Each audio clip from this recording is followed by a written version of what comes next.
अरे तौसीफ भाई, आपका चाय कॉर्न वाला एक्सपीरियंस कैसा रहा? अच्छा, मैंने ना 2 चाय कॉर्न अटेम्प्ट किए ना। सही 2 है। चाय कॉर्न हुई है। लेकिन शुरू वाला जो एक्सपीरियंस था जब हम गए थे तो initially it's was a disaster.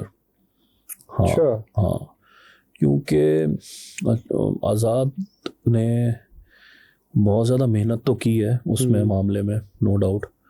लेकिन हम क्योंकि फ़र्स्ट टाइम जा रहे थे और फर्स्ट टाइम हम मिले, सारा कुछ था। सही है।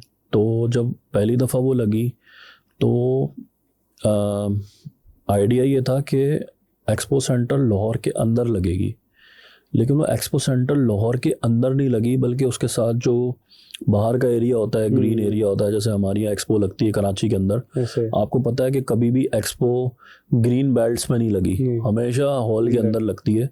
तो हमारे दिमाग में ये था कि वो हॉल के अंदर ही अंदर होगी। की। ऑल्दो वहाँ पे एक और बड़ी एग्जीबिशन लेदर की हो रही थी, तो मुझे था कि अच्छा। वहाँ पे होगा, बट वो उसके साइड में लगी। और वो बहुत छोटे छोटे टेंट नुमा थी, जैसे तंबू लगे होते हैं, तंबू के अंदर लगा के दिया गया वो।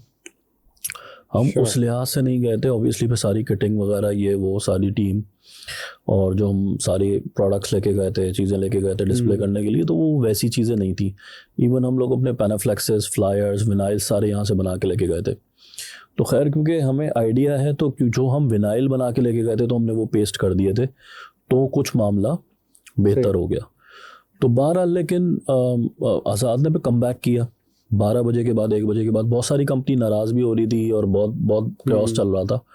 बट हम लोगों ने थोड़ा सा बेहतर करने की चीज़ें कोशिश करी। हमने सफाई खुद स्टार्ट कर दी थी। अच्छा। फिर मैं गया उसको आज़ाद के पास, आज़ाद आज़ाद भाई को मैंने बोला कि यार आप उनके साथ ही, असल में ना प्रोटोकॉल में ही सारे लोग चल रहे थे। 40-50 लोग उन्हीं की टीम के, सब उनके साथ चल रहे हैं, वो बाउंसर्स कहलाते हैं, क्या कहलाते हैं पता नहीं, वो सारे चल रहे थे। प्रोटोकॉल। मैंने उनको बोला, मैंने कहा भाई आप अपने बंदे डिप्यूट करें जगहों पे, आप जो है ना वो उनको आइल्स के अंदर भेजें। वहाँ पे लोग ना सब सफाई कर रहे हैं, ये कर रहे हैं, वो कर रहे हैं। सब ने ना उठा के बीच में डाल दिया। 12 बज रहा है, 1 बज रहा है, तो सबका टाइम इंपॉर्टेंट है। एग्जीबिशन स्टार्ट हो चुकी है एक तरीके से, आप वो करें। तो फिर वो आधे एक घंटे के बाद फिर स्वीपर्स आ गए, फिर वो सारा हो, तो 2 बजे के बाद फिर लोगों ने चीज़ें लगाना शुरू करी। तो 3-4 बजे के बाद जाके मामला सेटिंग पे आ गया। बट जो क्राउड था वो बहुत ज़्यादा था, बहुत ज़्यादा क्राउड आया, नो अच्छा। डाउट। बट अगर मैं कराची और लाहौर को कंपेयर करूं तो कराची का क्राउड बहुत अच्छा था। मैं इसलिए नहीं कह रहा कि कराची में मैं रहता हूं, लेकिन जो कन्वर्जन रेट था, जो बिजनेस करने वाला जो एक माइंडसेट था, वो कराची का बहुत बेटर था बनिस्बत लाहौर के। लाहौर सही में है। इंक्वायरीज बहुत ज़्यादा आई, कन्वर्जन उतना नहीं था। बट कराची का जो एक्सपीरियंस था वो आउटस्टैंडिंग था। उसके बावजूद जिस पे के पैसे लगे हुए थे, एंट्री पे पैसे थे। एक्सपो सेंटर में कभी भी ऐसा नहीं होता कि एंट्री के ऊपर पैसे हो, पैसे। लेकिन आज़ाद भाई ने एंट्री के ऊपर पैसे लगाए हुए थे, 200 रुपये, आई थिंक इतने पैसे थे। अच्छा।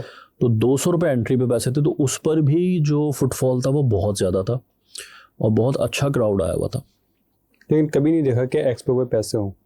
हाँ, ऐसा नहीं होता, ऐसा नहीं होता। बट क्योंकि क्राउड बहुत ज़्यादा आ रहा था और एक क्वालिटी लेकर आनी थी क्राउड के अंदर, कि क्वालिटी वाइज क्राउड आए। संडे का दिन भी था, तो ऐसा ना लगे कि वीकेंड है तो लोग सारे ही के सारे उठ के आ जाएंगे मौज मस्ती के अंदर। तो उसको फिल्टर करने के लिए 200 रुपये लगाए। वो अच्छा डिसीजन था, वो बुरा डिसीजन नहीं था, वो बहुत अच्छा डिसीजन था।